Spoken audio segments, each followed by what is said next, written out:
the sinners,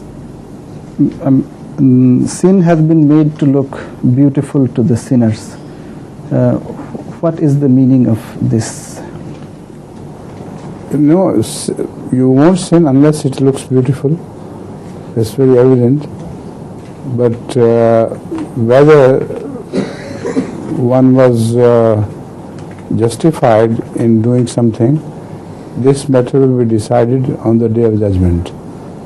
So every sinner thinks himself to be doing good and wonderful thing. Even the great criminals think of the same about their crime. But when the crime is committed against them, then they understand what crime is. So sinner, according to the Holy Quran, will continue to do sin until the day of judgment, then Allah will decide.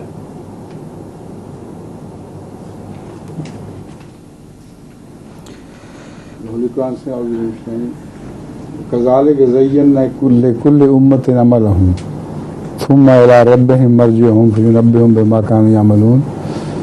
This is because we have made every sin to look good to the sinner, or he would not sin, of course, but on the day of judgment it will be decided.